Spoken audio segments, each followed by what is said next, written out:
Hello. Welcome back to the Gilmore Girls Vlogs with episode 9? I think it was 9. Rory's dance. Holy shit. So at the beginning of this episode, in the opening credits, I noticed that this episode was written by Amy Sherman Palladino. Ah.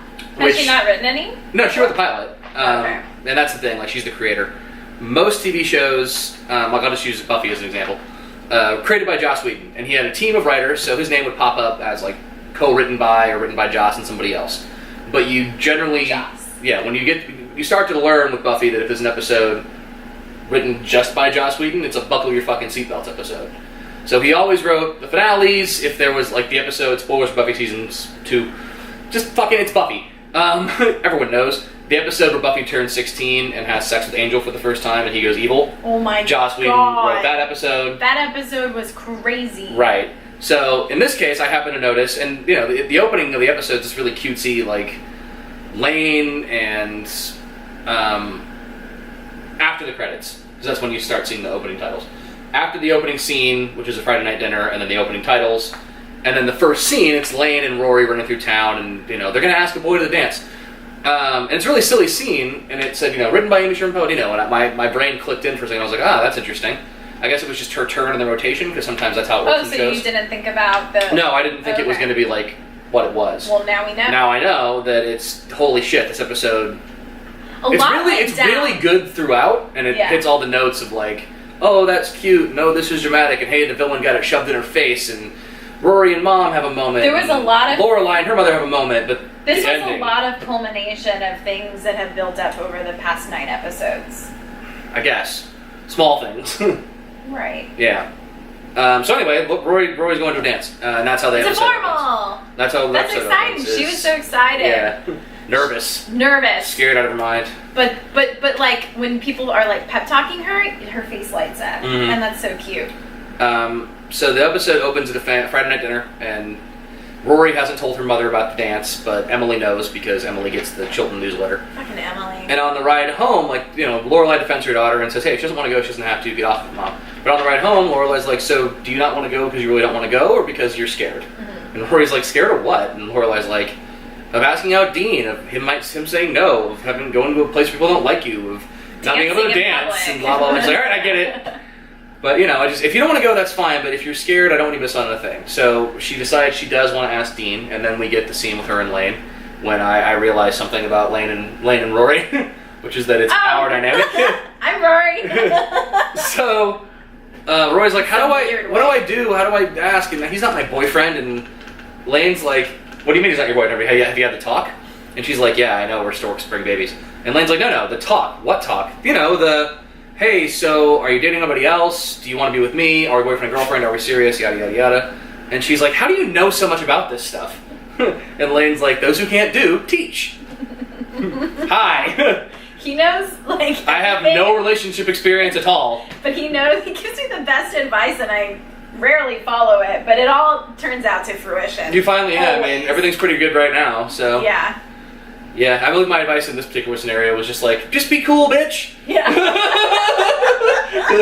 Breathe!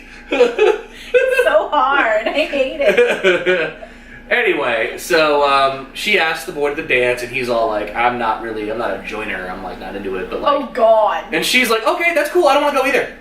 And then he's like, you want to go, don't you? And she's like, yeah. No, but he goes, well, what would I have to wear? Yeah, and she lights up immediately, so it's clear she does. She never actually says, I really want to go, but he knows her well enough that he does. So Lorelai makes her a dress and hurts her back. Rory and Dean head off to the dance together, but also Grandma has showed up because Emily wants to get pictures of her and her dress for her first night out. And of course. It's a great scene on the phone where it's like, you know, just, okay, Rory, or Lorelai, I'm not going to be there, so take a picture of her on the stairs. And take a picture when her hair is getting ready. Yeah, and take a picture as she's walking out to the car. And take a picture while she's putting her makeup on. And then Lorelai is like, do you want a picture of her shaving her legs, you know, one leg on the tub with the disposable razor in the air, which is exactly how it happens. And, you know, Emily's like, well, look, I'm just not going to be there, so I want to get a picture of everything in order. Maybe I can look at like a flip book. And finally, Lorelai is like, all right, fine, Mom. Would you like to be here on Saturday to see Rory go to the dance? Oh, that's great. See you at 7. And she comes down, she looks beautiful. Suki is there. This is a really obscure joke with Suki that both of us were like, what?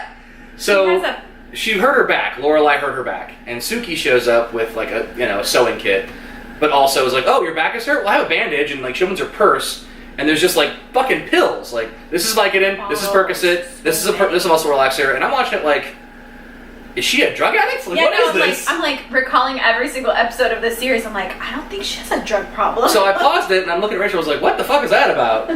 And she was like, I don't know. And I was thinking, I was like, wait a minute. Suki falls down a lot. She gets a lot of pain medication. So I guess that's the idea, is that Suki's such a klutz that she's always loaded with pain medication. Anyway, so Suki's there as well to bring Lorelai food because Lorelai can't move. She's immobilized on the couch. She hurt her back.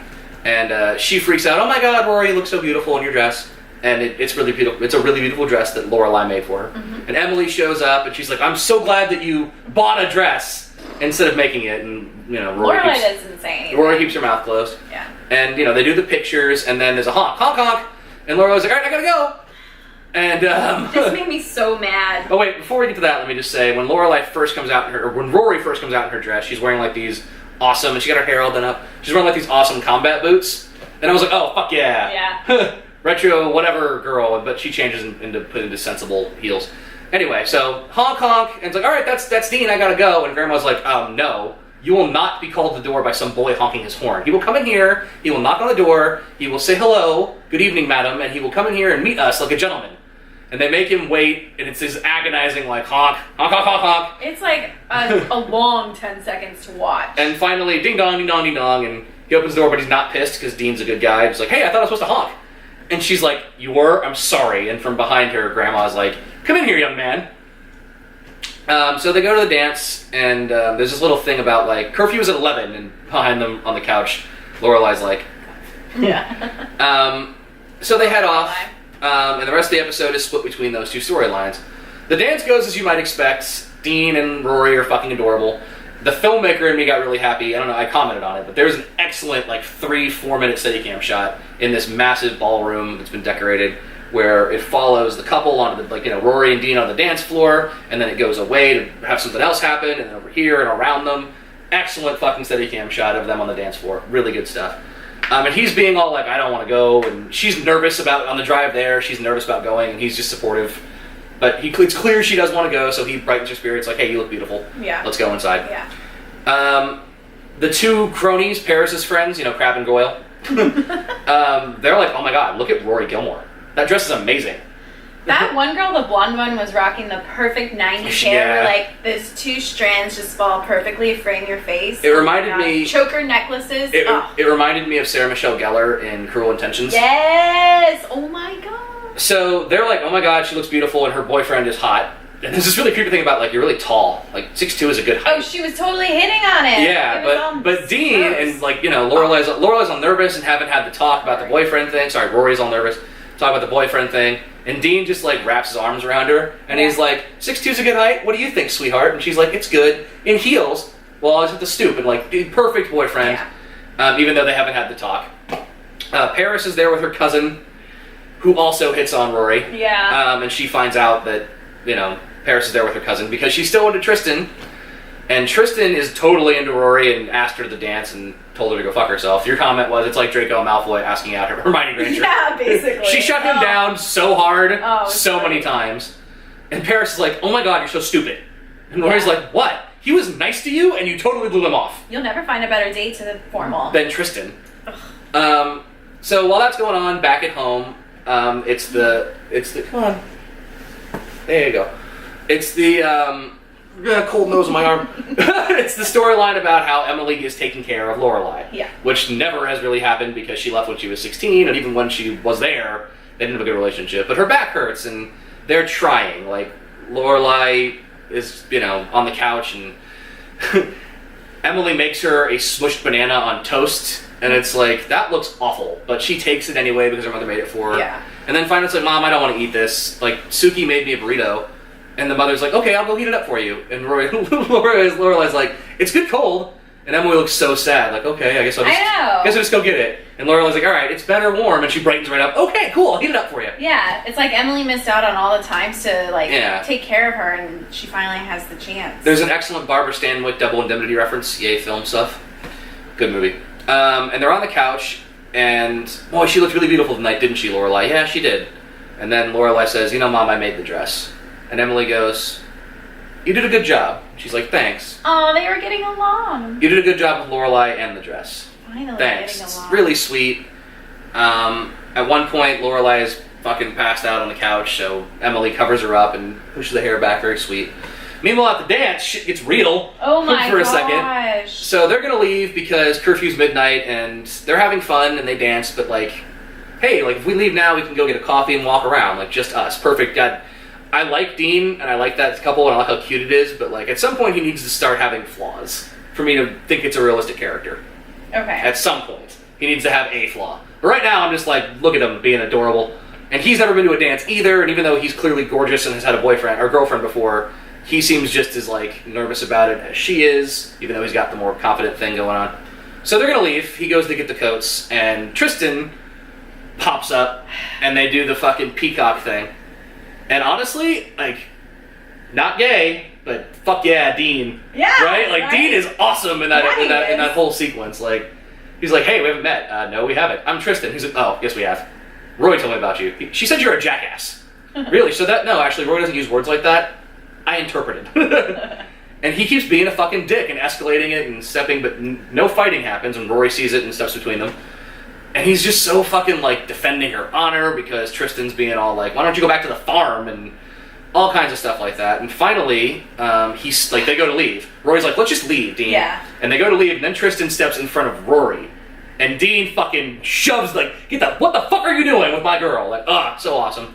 And then they do the Breakfast Club thing where it's like, you don't want to fight me, man. Why? Because I kill you, idiot. Which, looking at the two of them, Tristan's yay big. Yeah. Dean's up here. Oh my god. Dean would rip his over fucking him. nuts off. Plus, and there's this great moment where it's like, you don't want to fight me. You're wearing a tie. It's like fighting an accountant. Yeah. I'll call you when I need my taxes done.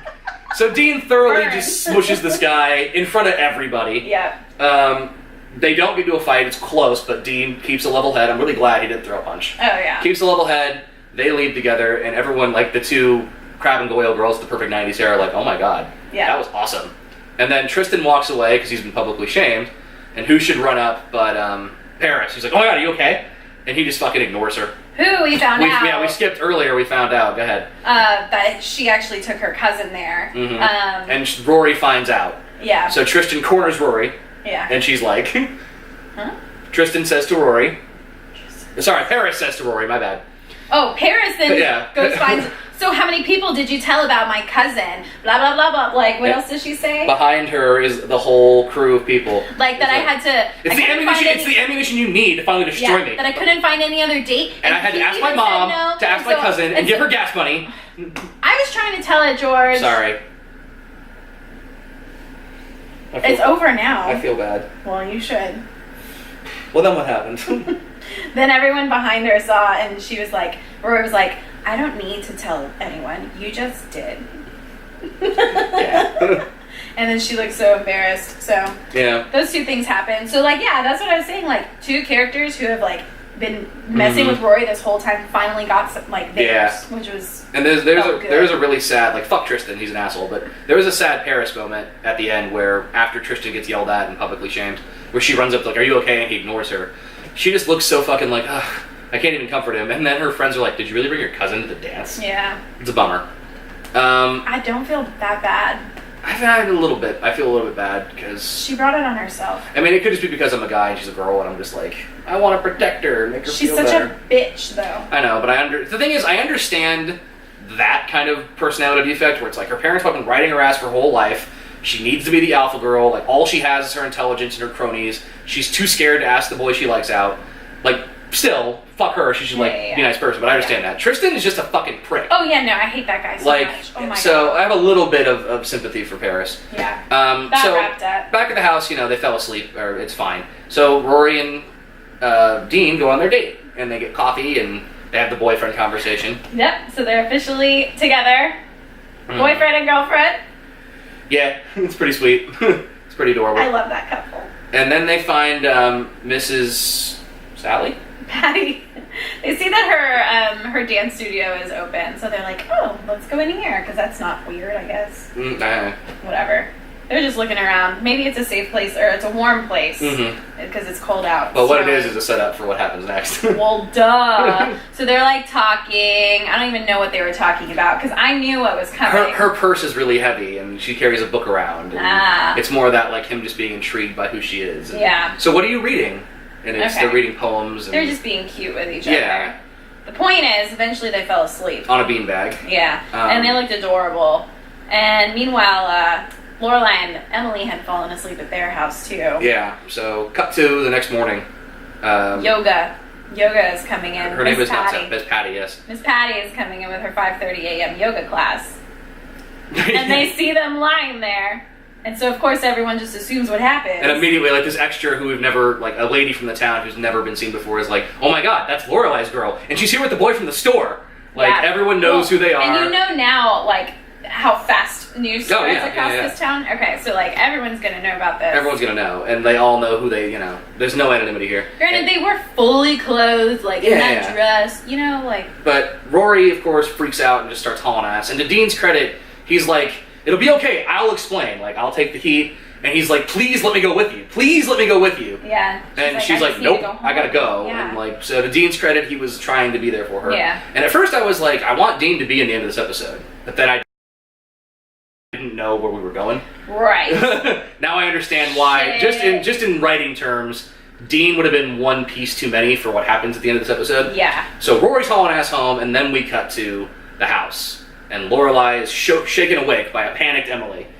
And then this honestly almost made me tear up, because Emily's like, Lorelai, wake up! Rory's not here! And Lorelai's kind of groggy, and as soon as she processes what she said, she gets up, and this fucking look of anguish and fear is on her face. Yeah, she, like, walks down to down the hallway to her room to check and, like, shot. actually see for herself that Rory is not there. And she just looks so fucking worried for her daughter. Yeah. And the whole time Emily's fucking jibber jabber. Like, yelling at her. How can you let this happen? Same thing that happened to you. Why aren't you calling the police? What are you doing now? I'm looking for the phone, Mom.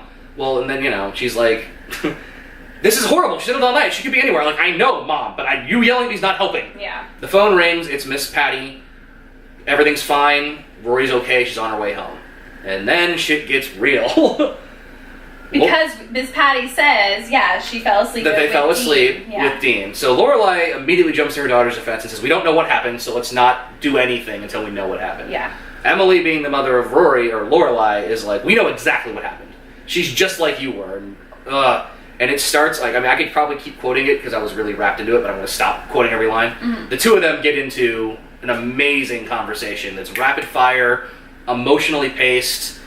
It still manages to be, like, the cadence of the words is there, but there's no more witty jokes. Yeah. It's just fucking painful, and it's all about, like, she's just like you were, and you were such a shitty daughter, and I sent you to the best schools, and I gave you everything, and Lorelai's like, you would have lost me anyway, Mom. Yeah. Like...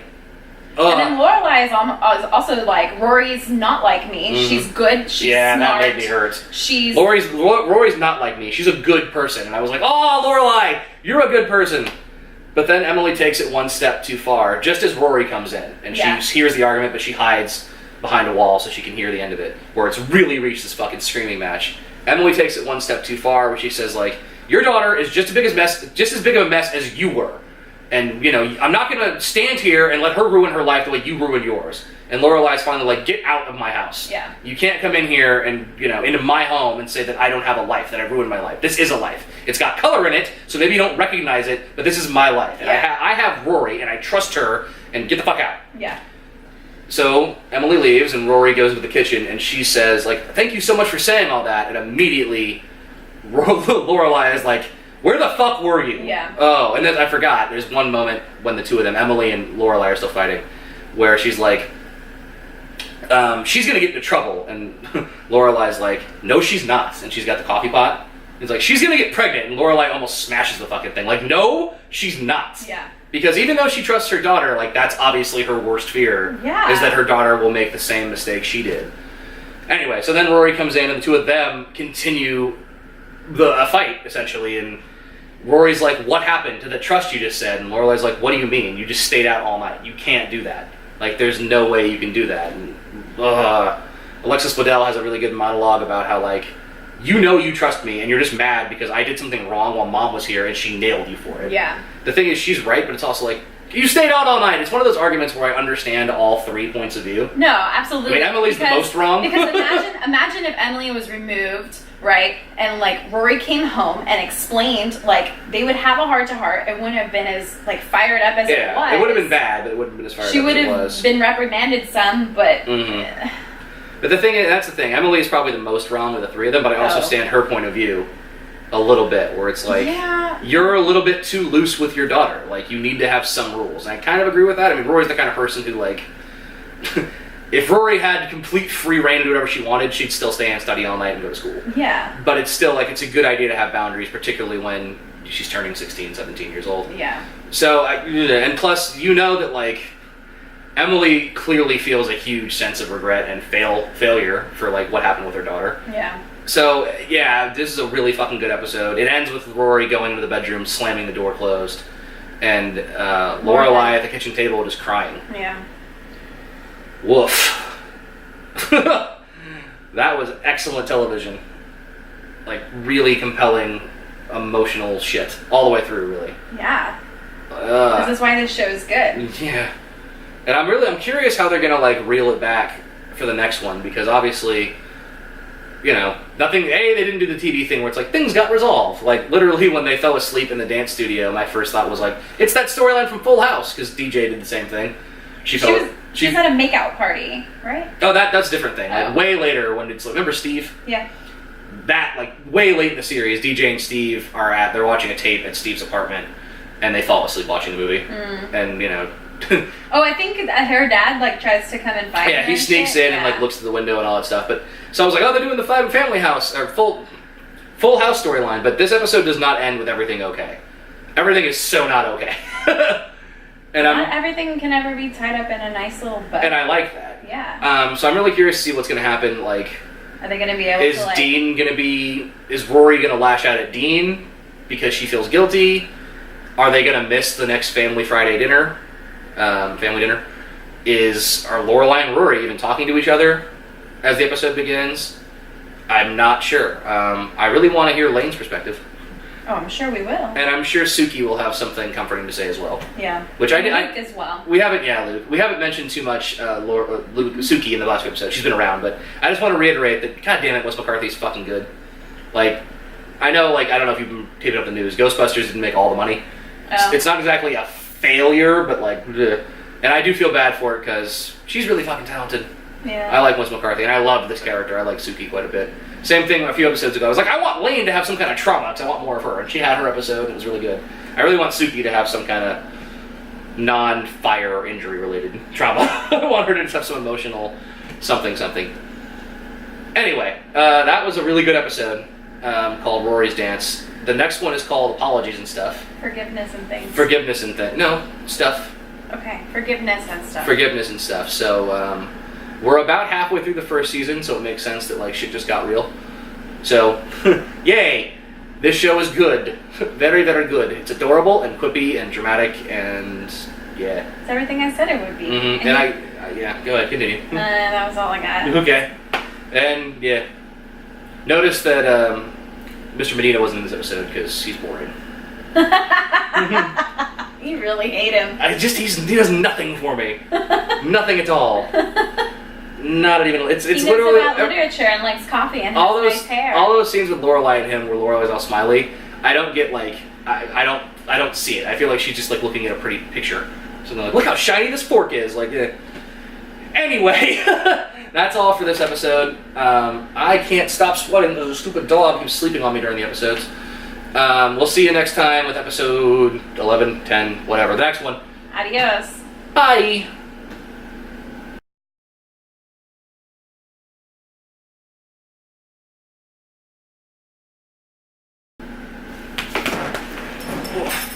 Yeah, puppy. Go. Ready, go.